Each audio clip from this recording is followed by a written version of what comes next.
While rail service is still critical for our economy and growth, many railroad routes have been abandoned or replaced with newer routes, leaving older railroads deserted for years or even decades. But over the past several decades, many of these abandoned railroad corridors have been turned into concrete trail paths, like the famous Burke-Gilman Trail in Seattle.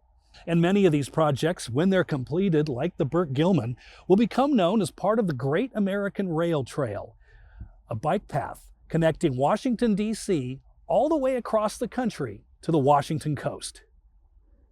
I'm incredibly blessed that I get to commute by bike on the Burke-Gilman Trail. Just get on, turn my bike on, lights are on, check, system check. Okay. Rolling. Paul Tomei is like many in Western Washington. I do grocery shopping on this bike. When I've got meetings downtown or doctor's appointments, I can ride my bike there and get there happier. Who uses their bike and Seattle's Burke-Gilman Trail as a primary source of transportation. He's also the media relations manager for the Cascade Bicycle Club. And the Burke-Gilman Trail and the incredible growing network of bike routes, protected bike lanes in and around Seattle makes it so much easier for people like myself who want to ride bikes. The Cascade Bicycle Club is one of many organizations that advocate for bike and walking trails to be built and maintained throughout the entire country.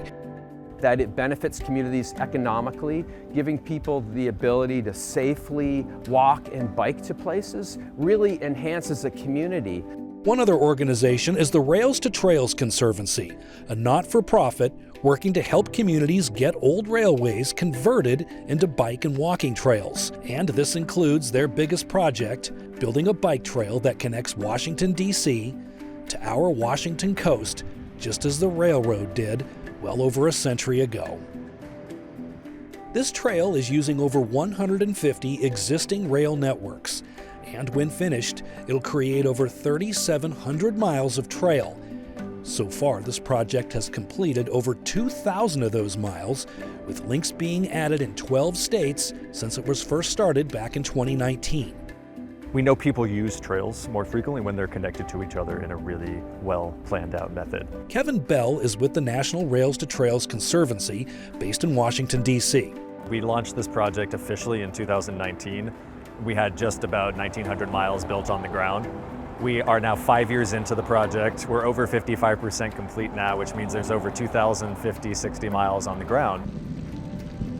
Bell says that our state is a cut above many others when it comes to these Rails to Trails projects. Washington State's got a great legacy of trails. We have Washington State as the western terminus of the Great American Rail Trail, largely because of the state's investment in the Palouse to Cascade State Park Trail, formerly known as the John Wayne Pioneer Trail.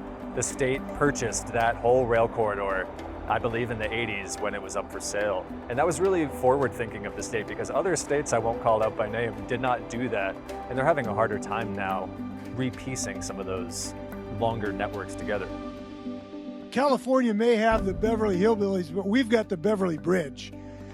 And this is something we can now say, there is no Western Washington, there is no Eastern Washington. With the Beverly Bridge, there's one Washington. In 2022, the Rails to Trails Conservancy and the state of Washington celebrated the opening of the Beverly Bridge over the Columbia River that used to be part of the railroad until it was closed back in 1980. The bridge is enjoyed by biking and hiking enthusiasts alike, and it allows amazing views of the river. And another highlight of our state's involvement in the Great American Rail to Trail project is the Olympic Discovery Trail, spanning across our state's majestic Olympic Peninsula to the Pacific Ocean.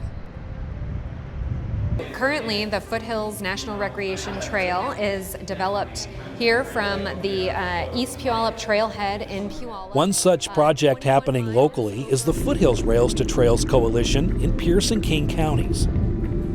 In short, trails make all of our lives better, and trail projects like the Foothills Trail and others like it are so critical to our communities and the legacy we're leaving to future generations. Shayla Miles is the executive director of the Foothills Rails to Trails Coalition, and And she says that while this trail system spans 21 miles, there's bigger plans, including a current expansion over the White River into King County.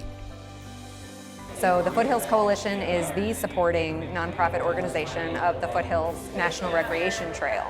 And that trail is currently a 21-mile multimodal trail network from the East Puyallup Trailhead in Puyallup through Buckley, Washington in Pierce County. And really the vision for the Foothills Trail is a 50-plus mile connected trail network. Of course, recreation can bring visitors who spend money in any community, and these rail trails projects can also be very beneficial to local communities, large and small. The Great American Rail Trail itself, when it's completed across the country, we have a study that showed it would be over $230 million in visitor spending every year across the route when it's completed. And that is big picture, but each of those small communities that the trail grows through will benefit from that. And that story is all around the country. When these trails were part of the rail system, many of them were used to help trains move fossil fuels like coal or natural resources like timber to cities where they were processed, like this one known as the Spruce Railroad Trail that's located along Lake Crescent on the Olympic Peninsula. And now, over a century later, rail trails can help make things right by not only helping with nature, but also the local tribes. We do know, of course, that indigenous peoples likely traversed these routes long before the railroads, especially given the trail corridors, proximity to Mount Rainier, and the numerous salmon spawning habitats along the trail's neighboring rivers and creeks. The Great American Rail Trail has overcome many obstacles to become what it is today. But there's more to do for this impressive project and others like it throughout the country, and advocates say it's going to take a community effort to get them completed. If you've got a piece in your backyard here in Washington State, go explore it, talk about it, post about it, advocate locally to finish those gaps. We've still got a few gaps left, and we get that done by talking about it and building the political will and the momentum to get it done. Be sure to join me for part 2 of my Rails to Trails special report when I travel to Eastern Washington to talk to one resident who's been tirelessly working to get one abandoned rail system turned into a public bike and walking trail.